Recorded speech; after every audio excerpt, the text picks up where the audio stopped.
Welcome to red TV. నేను మీ తేజ. ప్రస్తుతం మనతో పాటు సీనియర్ జర్నలిస్ట్ భరద్వాజ్ గారు. నమస్తే సార్. నమస్తే.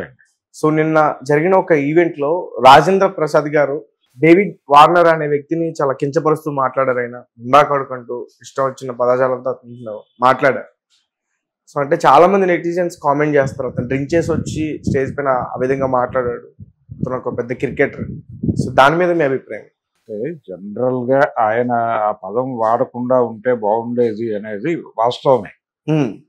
అయితే తను ప్రేమాస్పదంగానే వాడినట్టుగా కనిపించాడు, ఎమోషనల్ గా ఉన్నాడు రాజేంద్ర ప్రసాద్. ఆ ఎమోషన్ లో భాగంగానే డేవిడ్ వార్నర్ గారిని పట్టుకొచ్చారు అని అన్నాడు గౌరవ సూచకంగానే. అన్న తర్వాత ఎవరైనా నిన్ను క్రికెట్ ఆడమంటే ఈ స్టెప్పులన్నీ ఎవరేమన్నారు అన్నాడు. అంటే పుష్ప స్టెప్ని ఇమిటేట్ చేశాడు రాజేంద్ర ప్రసాద్. అవును, ఇమిటేట్ చేసి ఇవన్నీ ఎవరేమన్నారు నిన్ను అన్నాడు అని దాని కొనసాగింపులో భాగంగా ఇతను మామూలుడు కాదు, అంటే క్రికెట్లో ఎంత ప్రావీణ్యత ఉందో ఇతనికి ఇక్కడ కూడా అంత ప్రావీణ్యత ఉంది అన్న టోన్లోనే, అంటే అది ప్రేమాస్పద బూతుగా చూడాల్సి ఉంటుంది. అంటే బూతు అనేది ఒక ఎమోషన్ తాలూకా లాంగ్వేజ్ అనుకుంటే, అలా ఆయన ఆ ఎమోషన్కి అతని మీద కలిగినటువంటి ప్రేమకి దాన్ని ప్రతీకగా తీసుకుని వాడేసి ఉండొచ్చు. దాన్ని సీరియస్గా తప్పుపట్టాల్సిన అవసరం లేదు. కానీ అభిమానులు గాయపడేటువంటి ఛాన్స్ కూడా ఉంది ఇలా మాట్లాడిన సందర్భాల్లో. అంటే అభిమానులు గాయపడేటువంటి సందర్భాలు అనేకం ఉంటాయి. అంటే తమ హీరోని ఏదో కించపరుస్తున్నారు అని అనుకుంటారు వాళ్ళు న్యాచురల్గానే. ఇది ఎలా ఉంటుందంటే, కొన్ని జరిగిన సంఘటనలు చెప్పినా అభిమానులు గాయపడతారు. ఉదాహరణకి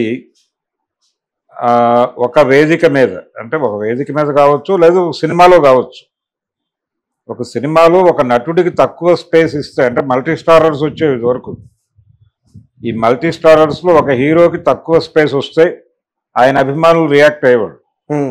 అంటే మహాసంగ్రామం సినిమాలో శోభన్ బాబు గారి క్యారెక్టర్ కొంచెం డౌన్లో ఉంటుంది, కృష్ణ గారి క్యారెక్టర్ ఎమోషనల్గా ఉంటుంది.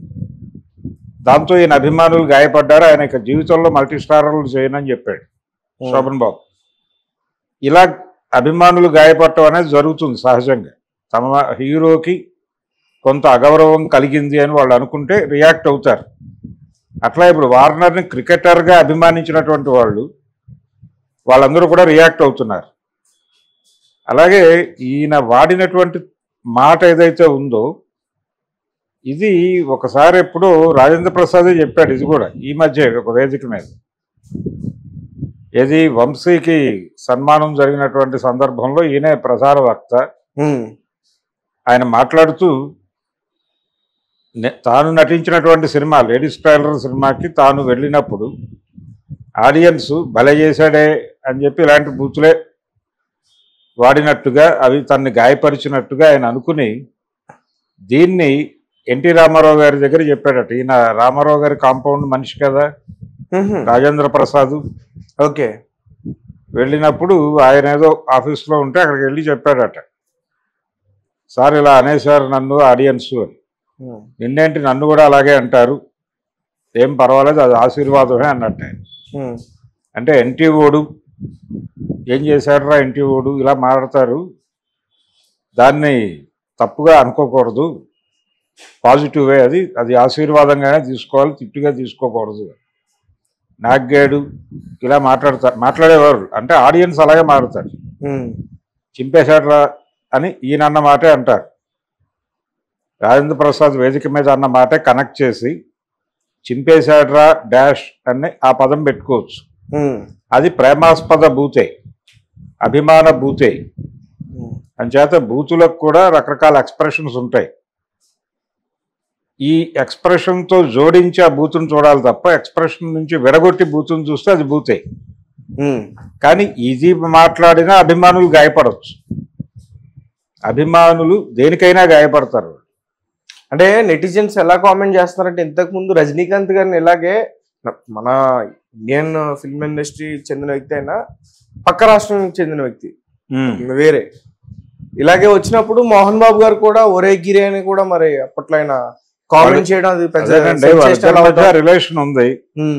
వాళ్ళిద్దరి మధ్య ఒరే అని పిలుచుకునే స్నేహం ఉంది, పిలుచుకున్నారు. అక్కినేని నాగేశ్వరరావు గారికి శివాజీ గణేశన్కి మధ్య కూడా ఒరే ఒరే అని పిలుచుకునేవాళ్ళు వాళ్ళు. అది వేదిక మీద కూడా అలాగే మాట్లాడుకునేవాళ్ళు. అంచేత అదేం తప్పేం కాదు, వాళ్ళు ఏ లెవెల్లో ఉన్నారు. అతను అంటే రజనీకాంత్ కూడా అలా మోహన్ బాబు గురించి మాట్లాడిన సందర్భాలు ఉన్నాయి. మోహన్ బాబు మాట్లాడటమే కాదు, మోహన్ బాబుని ఇబ్బంది పెట్టే కొన్ని విషయాలు రజనీకాంత్ గారి వేదికల మీద మాట్లాడినవి కూడా ఉన్నాయి. అంటే బజుల్లా రోడ్లో చివర రైల్వే ట్రాక్ దగ్గర ఏదో ద్రావకం తీసుకోవడానికి వెళ్ళేవాళ్ళం మేము అని చెప్పాడు ఆయన వేదిక మీద. అది అవసరం లేదు కదా, ఈ రోజున ఆ రోజున చేస్తే చేసి ఉండొచ్చు. కానీ ఈ రోజున వేదికల మీద అది చెప్పాల్సిన అవసరం లేదు అని చెప్పాడు ఆయన సరదాగా, ఒక ఎమోషన్లో చెప్పాడు ఆయన. ఇతను కూడా ఆ ఎమోషన్ని ప్రాపర్గా రిసీవ్ చేసుకున్నాడు మోహన్ బాబు. అలాగే నేను మోహన్ బాబుని అడిగాను, తెలుగు ఇండస్ట్రీ మీద ఫోకస్ చేయడం బెటరా, తమిళ ఇండస్ట్రీ మీద ఫోకస్ చేయడం బెటరా అని. అదే బెటర్ అని నాకు అడ్వైజ్ చేశాడు మోహన్ బాబు. మేబీ తనకి పోటీ రాకూడదని అనుకుని ఉండొచ్చు అని చెప్పాడు డయాస్ మీద. ఇలా జరుగుతాయి వేదికల మీద, ఇలాంటివి చాలా జరుగుతాయి. చిరంజీవి రజనీకాంత్ మధ్య కూడా చాలా జరిగినాయి ఇలాంటివి. చిరంజీవి మోహన్ బాబు మధ్య రకరకాలుగా జరిగినాయి, మనం చూసాం. టామ్ అండ్ జెర్రీ అని టైటిల్ ఇచ్చారు వాళ్ళకి. ఇవన్నీ అంటే ఒక ఎమోషన్లో ఉన్నాడు అతను, జనాల్ని ఎమోషనలైజ్ చేయాలనుకున్నాడు, అది టార్గెట్. అంటే తను మాట్లాడే మాటలు లేకపోతే వేదిక మీద తన ప్రజెన్స్ రెగ్యులర్ ఫార్మాట్లో కాకుండా కొంచెం భిన్నంగా ఉండాలని అనుకున్నాడు రాజేంద్ర ప్రసాద్. ఆ భిన్నత్వము అనేది ఇలా పరిణమిస్తుందని ఊహించి ఉండడు.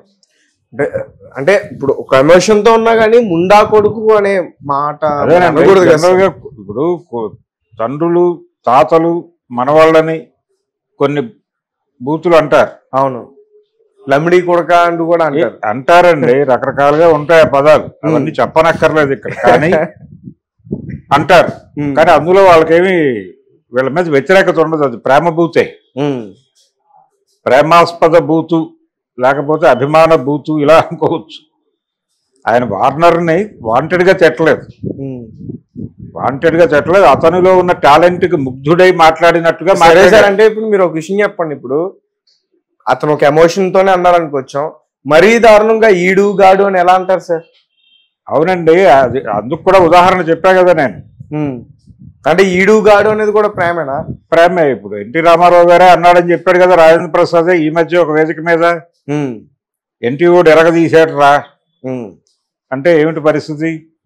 అంటే ఎన్టీ రామారావు గారు కూడా ఒకసారి ఇప్పుడు ఒక పత్రికా విలేకరిని పిలిచి, అంటే విజయ చిత్రకు సంబంధించినటువంటి బీకే ఈశ్వర్ గారు పిలిచి, ఎవరా మీ పత్రికలో నా బిరుదులు అవి వేయకుండా ప్లెయిన్గా రాసేస్తున్నారు, ఎన్టీ రామారావు అన్నాడు ఇలాగా. అంటే విశ్వవిఖ్యాత నట సార్వభౌమ నటరత్న నందమూరి తారక రామారావు అనే దానికి అలవాటు పడ్డాడు. అంటే అప్పుడు బీకే ఈశ్వర్ గారు చెప్పిన సమాధానం ఆయన ఒక ఇంటర్వ్యూలో చెప్పాడు స్వయంగా.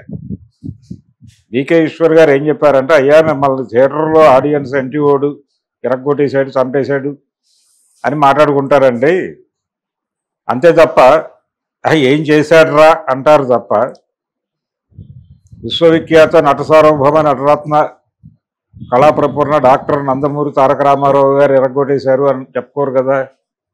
ఆ ఎమోషన్ అలాగే ఉంటుంది. మేము కూడా అంత అభిమానంతో రాస్తున్నాం మీ గురించి అన్నట్టు ఆయన కనెక్ట్ అయిపోయింది. అద్భుతం, అలాగే కొనసాగించండి అన్నారు. అంతే. కాబట్టి ఇలాగే ఉంటుంది. ఆయన ఏమి లైన్ దాటలేదు. రాజేంద్ర ప్రసాద్ ఎక్కడా అగౌరవపరిచినట్టుగా లేదు. అది వాడిన మాట తప్పు కావచ్చు కానీ అది ప్రేమగానే చూడాలి. అంటే ఒక మనవడిని తాత అంటే మనం ఆ తాత మీద డిఫెమేషన్ దావా వేయలేం కదా. అలాగే ఇక్కడ రాజేంద్ర ప్రసాద్ మీద కూడా డిఫెమేషన్ దావా వేసే పరిస్థితి కాదు. దాన్ని ప్రేమాస్పద బూతుగానే చూద్దాం. కాకపోతే ఆయన అభిమానులు గాయపడి ఉండొచ్చు. ఆయన అభిమానులు అంటే ఆయన క్రికెట్లో ఆయన ప్రదర్శన పట్ల విపరీతమైన అభిమానం, ఆరాధన ఉన్నవాళ్ళు ఇలా నడిచేటంటే మన డెమిగాడ్ని అనుకుని ఉండొచ్చు. అనుకుని వాళ్ళు ఎక్కడైనా ట్వీట్ చేసి ఉండొచ్చు రాజేంద్ర ప్రసాద్కి వ్యతిరేకంగా. అది కూడా తప్పేం కాదు. ఆ ధోరణి కూడా అలా నడుస్తుంది. అదొక అభిమానం. తమ అభిమానిని అంటే తాము విపరీతంగా అభిమానించి ఆరాధించే వాళ్ళని ఎవరో ఏదో మాట్లాడితే గాయపడతారు. అలాగే గాయపడ్డారు వాళ్ళు. అది కూడా ప్రాపరే, అది కూడా తప్పేం కాదు. ఓకే, ఈయన మాట్లాడింది కూడా తప్పేం కాదు. కాకపోతే ఇది తప్పు అని రాజేంద్ర ప్రసాద్ని బ్రాండ్ చేయక్కర్లేదు. ఆయన లైవ్లీగా ఉండటానికి ట్రై చేశాడు. కొంచెం సరదాగా ఎమోషనల్గా డయాస్ మీద తన ప్రెజెన్స్ ఉండాలని అనుకున్నాడు. ఆయన కొంచెం ఓవర్గా బిహేవ్ చేశాడు అనే మాట కూడా ఉంది. ఓవర్గా బిహేవ్ చేసినట్టుగా అనిపించింది కూడా. నిజానికి అంత వెళ్ళక్కర్లేదు, ఆ వేదిక మీద అంత ఓవర్ యాక్షన్ చేయక్కర్లేదు. ఇంకొంచెం తగ్గుంటే బాగుండేది. కానీ ఆయన ఉన్నటువంటి కండిషన్లో అది నడిచింది. ఓకే, ఆ కండిషన్ ఏమిటి అనే దాని మీద కూడా రకరకాల వ్యాఖ్యానాలు వస్తున్నాయి. ఆయన ఏమన్నా పుచ్చుకుని ఎక్కాడా వేదిక మా కూడా మాట్లాడుతున్నారు. అంటే ఈ రకమైన అనుమానాలు వచ్చే విధంగా ఆయన ప్రదర్శన ఉంది అక్కడ. ఆ ప్రదర్శన వలన కూడా ఈ అభిప్రాయాలు వస్తున్నాయి. కానీ ఆయన అయితే వాంటెడ్గా రియలైజ్ అక్కడ, నేను అటువైపు ఉంటే మీకంటే ఎక్కువ అల్లరి చేయగలను అన్నాడు. ఇలా చాలా విన్యాసాలు చేశాడు. దీనిలో ఆయన పర్సనల్గా నేను చాలా ఎనర్జెటిక్గా ఉన్నాను అనే మార్కెటింగ్ స్ట్రాటజీ కూడా ఉండుండొచ్చు రాజేంద్ర ప్రసాద్. నేను చాలా ఎనర్జెటిక్గా ఉన్నాను, నన్ను ప్రాపర్గా ఇండస్ట్రీ వాడుకోవడం లేదు అనేది కన్వే చేయటం అనే ప్రోగ్రామ్ కూడా, అనే మార్కెటింగ్ స్ట్రాటజీ కూడా ఆయనలో ఉండుండొచ్చు ఈ ఓవర్ యాక్షన్ వెనకాల. ఓకే, ఇలా అనేక కోణాలు ఉన్నాయి ఆ ఓవర్ యాక్షన్ వెనకాల. వార్నర్ ఎలా తీసుకున్నాడు, ఆయన పాజిటివ్గానే ఉన్నాడు అక్కడ. మేబీ ఆయనకు అర్థం కాకపోయి ఉండొచ్చు. తన పేరు తప్ప రాజేంద్ర ప్రసాద్ మాట్లాడిన దానిలో ఒక్క ముక్క ఆయనకు అర్థమయ్యే అవకాశం లేదు. ఎవరైనా దుబాసి